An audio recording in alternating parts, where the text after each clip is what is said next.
Good morning. I'm Mohana for BBTV, and you are on a special segment with me with a very important guest, and we're going to be discussing the flood situation that has been taking place for the last day or two or three in different parts of Malaysia. And before we go on to who the guest is for the day, let's look at this footage.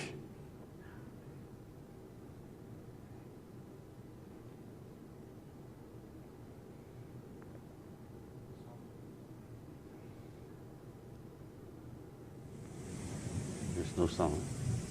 Yalah, teruk lah.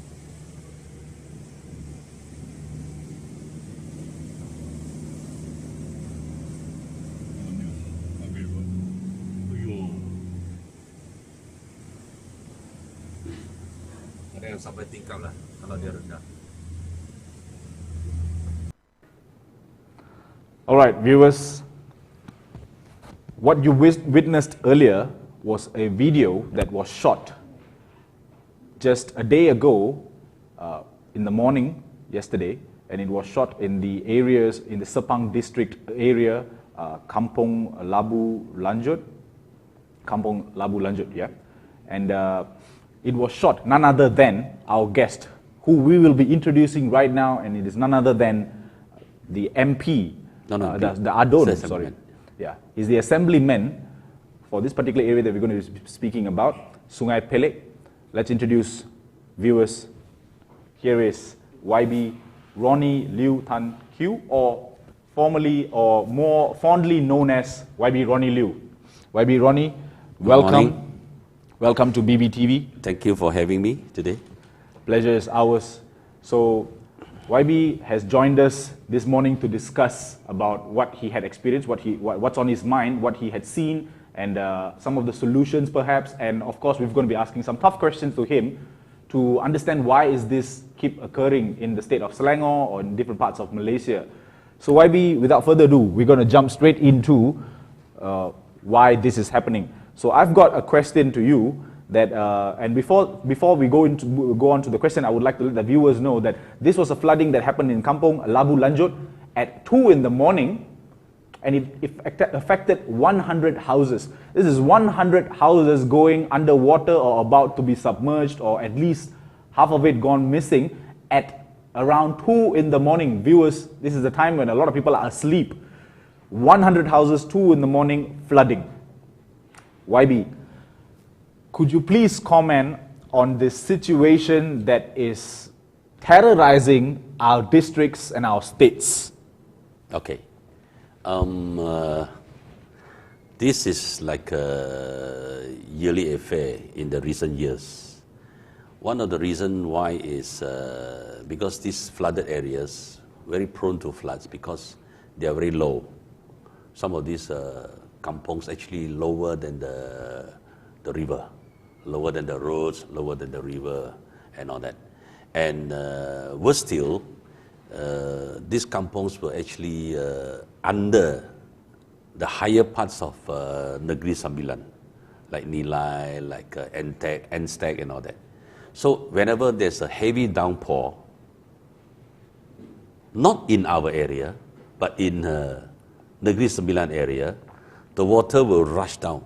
Heavy downpour, it will rush down to the rivers, to the streams in our area. And this, before the development, it happens in Negeri Sembilan and also in Selangor, Sepang itself.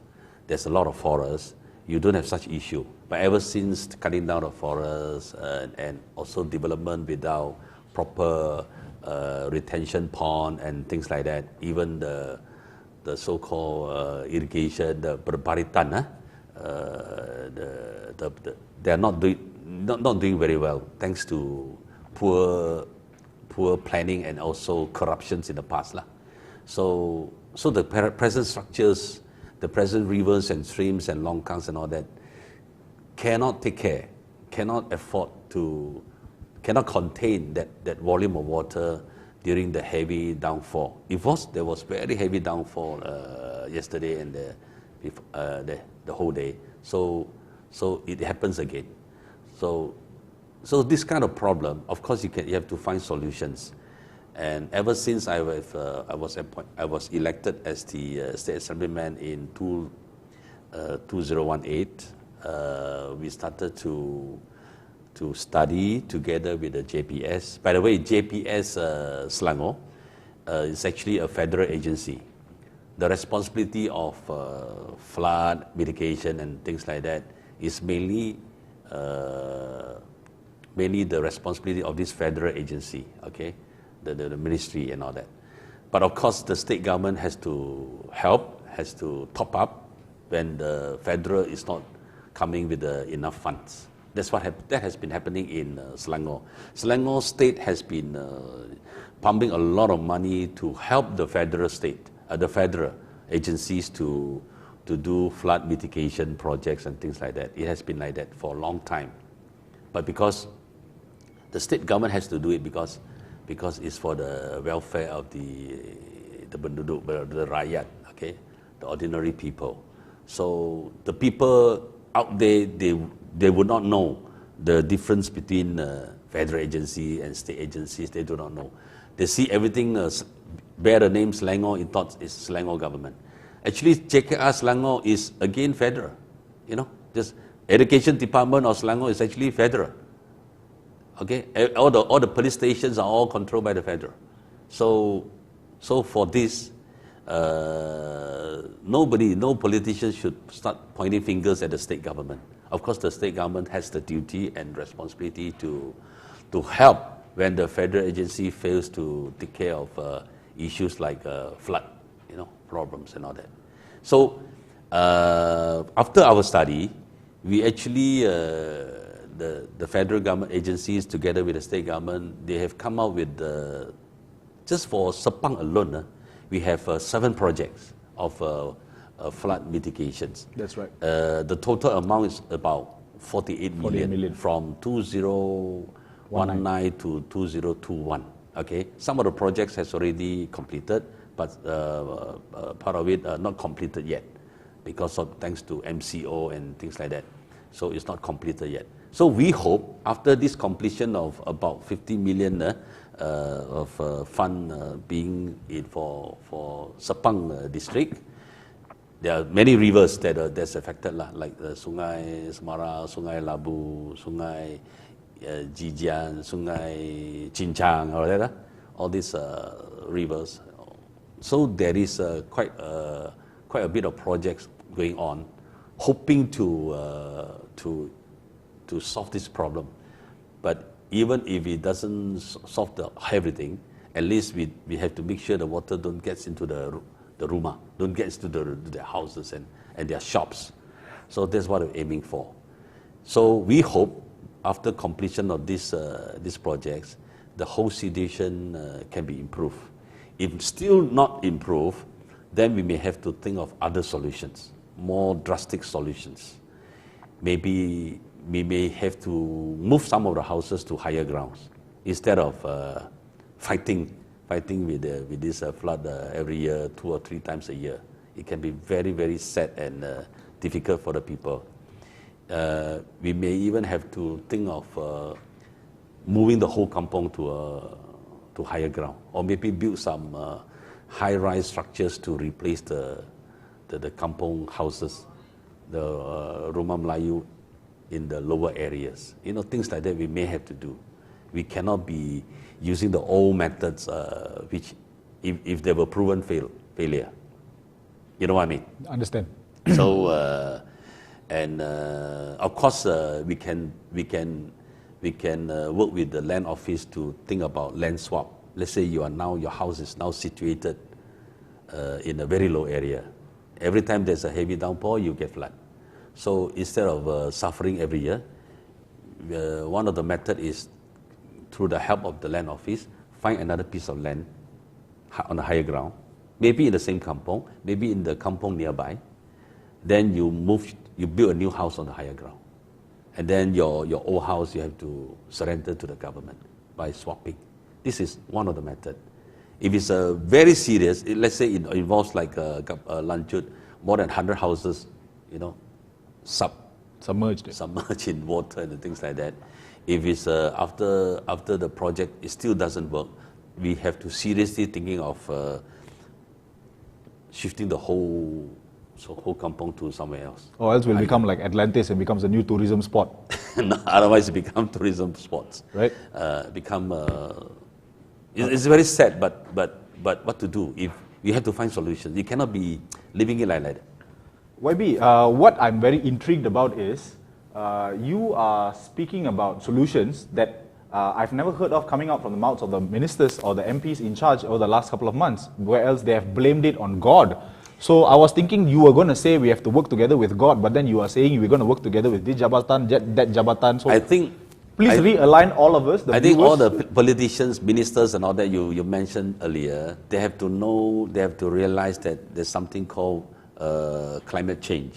And the climate change is very real. Yes, you know, every day the icebergs, the ice, all the ice are melting and all that, and so the water level, the whole climate is changing. So in seasons where we're supposed to have no rain, now we have become very heavy rain. Yep. And supposed to be dry seasons become rainy seasons. And then some of the rainy seasons become dry seasons. So the whole environment, the global environment is changing, including Malaysia. So you cannot relax anymore. You have to seriously think about it. You know, instead of spending 36 million to repair or so-called to upgrade the Perdana, the home of the Perdana Menteri, all this money should be pumped into flood mitigation. But that was said that it was because they want to look good in the eyes of the foreign dignitaries. Come on. Don't you think that is important? Come on. You let us know. All this looking good is has no meaning to the people who suffer, like our Sepang area. We have to find more money, more solutions. We cannot run away from this. We cannot allow them. Of course, it's not only confined in Selangor. This problem is, I think, the heavy downpour was nationwide.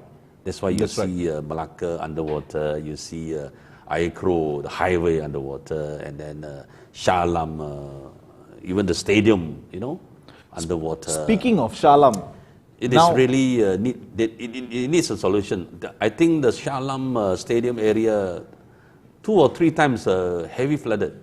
Capital of Selangor. Capital of Selangor, it cannot happen. It must not happen anymore. So some solution quickly must be found, to solve these solutions. Is the palms problem? Is it the longkang problem, or is it the whatever? We cannot sit down and relax anymore. Of course.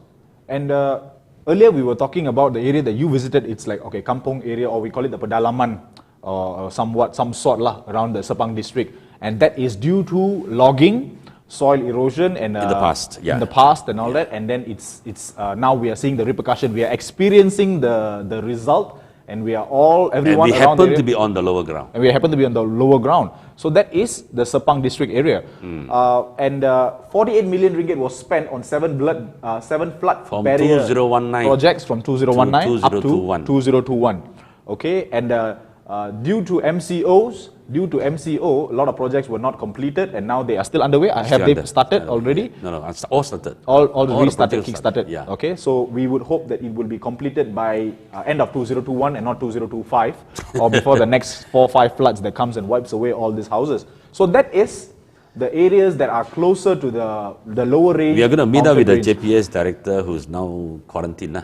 We will meet up and why do we have to wait to meet up? YB, there's already video conference, online call and all that. What is this? What is the necessity to actually see someone physically now when they come in? When you have something very complicated like that, it's better to see face to face. Is it complicated for the director or yourself, or It's complicated for everybody, because it's not just 1 or 2 contractors. There's so many contractors, and in different area they are facing different problems. I visited one day after the flood in Kampong Cincang, So he explained to me his problem, her problem, and all that. So we understand there are always problems in doing any projects, but we have to quickly find solutions instead of relax and we cannot relax anymore. I think it's almost impossible to relax. When you see the houses all underwater, the cars underwater, and then you know how much they've lost, And then the government cannot, whether the federal or the state government, they are not going to have enough money to compensate them. You can't compensate them. And then you can't do away the flood problem. Yeah. You have to do something. Yeah. That's why I've already alerted the Menteri Besar of Selangor, asking him to again help, because when it happened last year, he managed to chip in some money to help the people who suffer a lot. But we know the amount of money was far from can't compensate the losses they have. The refrigerator, electrical items. It seems like everybody's in this wooden area. furnitures. Yeah. Everything gone, because our flood in our areas, because we are on the lower ground, we don't have heavy rain, so we don't expect a flood. But the downpour is on the other side of the state. It came down from the Nilai side, from the end state side. Yep. It just rushed to our area.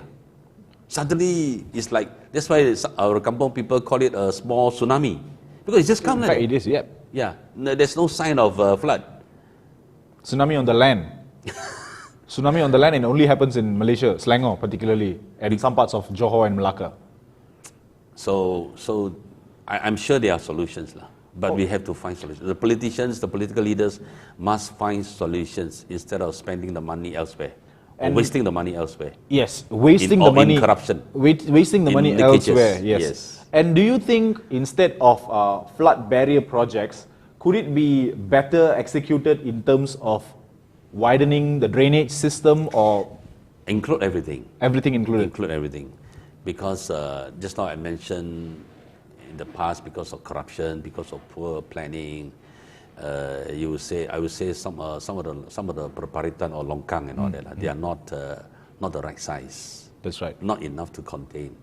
Even our existing rivers or streams are not big enough to contain this unexpectedly downpour, heavy downpour. Those days when you have a downpour, heavy downpour, you have a lot of forests. The forests acted like sponges to absorb the water. Now that the trees are not there, the forests are not there. Just where have the trees gone, YB? Gone to in the past lah. I mean, have they suddenly just disappeared? No, not suddenly. Over the years. Over the years, they disappeared. Over the years, the Barisan National Government has not been protecting the forest necessary.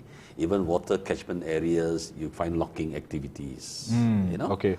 And then they don't spend enough time to periodically deepen the river, or clean up the river, or widen the river, or strengthening the bunds and all that. They spend the money elsewhere in corruption. That's why the Pandora Papers. Yes. So all these are money by corrupt politicians and sent overseas. If I was not as knowledgeable as how I am now, I would think the trees have disappeared because the government is logging them to create new furnitures for the homes that have been washed away with waters. Don't get me wrong, YB. I understand that this is not an easy answer. You cannot get a straight answer in a question like this. But this is something that has been going on for years and years and years. Malaysia used to be known as the country that is well protected in terms of the regions that we are at. There is no volcano situation. There's no earthquake. We don't have heavy hitting natural disasters. But now it seems to be like we have yearly, like how we spoke before the interview, Pesta Banjir Malaysia, and it's happening again and again. So are the people going to have to plan accordingly in their calendar to prepare for Hari Raya, Chinese New Year, Deepawali, Christmas, and also floods every year? You mentioned YB, Yang Amat Bahagia Menteri Besar Selangor had chipped in some money last year, and that was not even enough. I'm looking at people moving out of their homes, what used to be their homes, and they're moving into tents. And they're staying there temporarily. And this is 100 houses that we're talking about. Their daily lives are affected, education is affected, and we don't know what is going on in their mind. So YB, from what you've spoken to the people that you visited yesterday, what did they actually express to you? Are they fed up already, or are they like, this is what it is in our area, life goes on? How are their expression? How are they feeling? Because the people would like to know, those who are sitting comfortably in their sofas and aircons and high-rise buildings, they really should be able to understand. I would say even they were shocked, because this one happened every year. But every year it happens and all that. But this time, it become heavier and heavier. Like last year, I think we have 200 over houses affected. But this year, I think the figure could easily be around 400. We are still collecting the figures. Kampung Lanchut itself is more than 100, and the other place called Kampung Cincang is 102 families. Oh, seriously. But thank God, none of the houses were destroyed. They were not destroyed like Kelantan. Not yet? Not destroyed. But the furnitures are all gone, the perkakas, the electrical appliances are gone. So these are things that we have to seriously try to find solutions. That's why I hope we'll continue to monitor if the so-called 48 million mitigation projects after completions, hopefully it will bring a positive result. If not, then we have to find other solutions.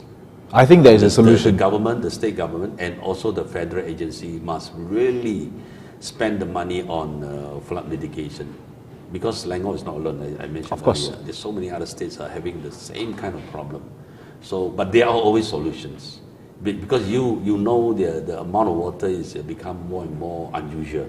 Then you have to make sure your infrastructures enough to take care of this so-called unusual downpour. You know there will be unusual downpour. It will be every year. That's right. Okay? It will be every year. So you have to plan before it. So money must be spent there. No more spending money on our repairing the Prime Minister's house. Please, enough is enough. People are fed up. Has the Prime Minister... And this is just one example. Yeah. Of course, a lot of money was lost in leakages and corruption. I think the corruption was never checked in this country. Just now you were say protection. Even the corrupt politicians were being protected. I mean, that's the feeling of not just me, a lot of people out there.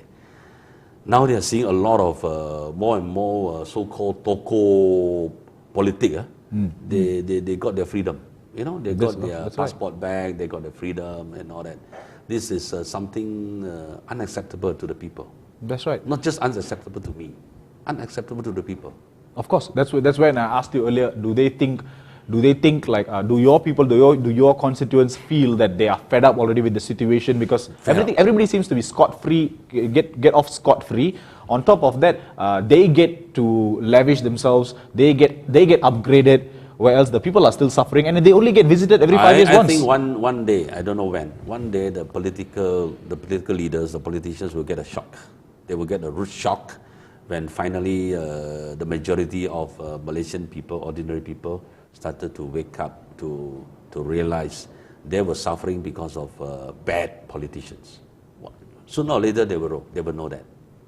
The day will come, I believe. Yes, with education, with more social media and information and all that. I think the people will realize, all these were the works of bad politicians. All right. And bad management on the part of the government. Just real quickly, I've got two questions, both also related to the same person. Has he contacted you or anyone in the constituency, or at least came down to visit? And I'm talking about the Prime Minister of Malaysia. No. Nope. And I don't think he will do it. Okay. He only need to do it when he thinks there's some publicity needs. Okay. I remember he visited the flooded area in where Kedah or Perak. Soon after he was installed as the Prime Minister. Okay. With a huge entourage and all that. So that's for publicity purpose. Yep. In Melayu, it's called politik murah. That was about I think that was about 100 cars. I thought they were going to deliver all the cars to the people there. So, but he's not saying anything. Okay, all right. I don't think, it doesn't look like he cares. YB, I've got one question come challenge. Do you think if we move about 4 or 5 Adons and MPs to permanently live in this area, do you think, together with the director of JPS, JKR, of Selangor, Federal, whichever state, all states executing the same time? We're not just talking about Selangor here. We're not just talking about Selangor, we're talking about Malaysia as a whole. And YB Ronnie was the only person that was available for us to speak about this matter, since he already went on ground to check out the situation there. Do you think, if I were to throw this challenge, if we were to throw this challenge and say 5 MPs, Adons, to go and relocate themselves and live in this area, do you think, including the directors, do you think the solution will crop up quicker? Maybe. Maybe. And Maybe better still, the Menteri Besar to stay in such area, the Prime Minister to stay in such an area, or the Finance Minister to stay in such area. Not for every day. okay. Just you know when roughly when the flooding months will come. When Yep. we will empty some houses for them to stay there. Yeah, See how it feels. of course. You know, they want to be with the rakyat, right? So I think they should go down and experience how the rakyat also live Cakap je there. lah. Okay. All right. So we've spoken all that we've already exchanged views with YB. We would like to catch up again. Hopefully not on this subject, and we hope that this flood situation will be resolved as quick as possible, so we do not have to speak about this and speak Even about if more. it cannot be resolved, it has to be reduced. Of course. It's heartbreaking to see people continue to leave their homes. Every year they have to build new homes. It's not easy, right? Last time they lose furniture and carpets and things like that. Now they start to lose their cars and motorbikes because immersed underwater. Yeah. A lot of money to repair. Understand. I can only imagine to understand. Actually, I would not even be able to understand. People this, and I can who only always imagine. stay in the safe and high grounds will never understand how much of suffering these Of people course. underwater. Yeah, and we hope the necessary agencies will look into this as quick as they can, and maybe treat this even as a pandemic, because it is happening every year. It should be treated as a pandemic, or else we're going to have land tsunamis year after year, and we can probably put it into our calendar to visit so and so states. It's an injustice lah if the political leaders leaving a flood problem to continue perennially every year. Yep.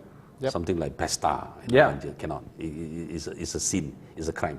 It is indeed a crime, and it goes way back to many years of failed administration and continuous failing administration. All right, YB, thank you so much for your time. And finally, you would like to say something to your constituents if they have the internet connection to watch back in their home right now? Yeah, I'm saying after the completion of this so-called 7 projects of flood mitigation projects, hopefully it will bring some positive results, at least to keep the water outside of your house, instead of coming into your house. But if this thing continues, then we have to think of more drastic solutions that including swapping of land with the government, and or when they do new houses, they have to put their houses on the like the rumah Melayu or rumah tinggi, with the tiang and all that. And worst come to worst, we may even have to shift the entire kampong in the low-lying area to a higher grounds. We have to think of things like that to solve the problem. It has to be more drastic. All right, so in a gist, what YB had said is, to understand the future, we have to go back in the past. All right, and that is all the time that we have. Go back to the basics Yes. or fundamental. All right, and that is all the time that we have with YB Ronnie Liu. Thank you so much for joining us, and that was Water is the Matter in Selangor. Until we speak again, my name is Mohana for BBTV. You have a great day ahead. Thank you.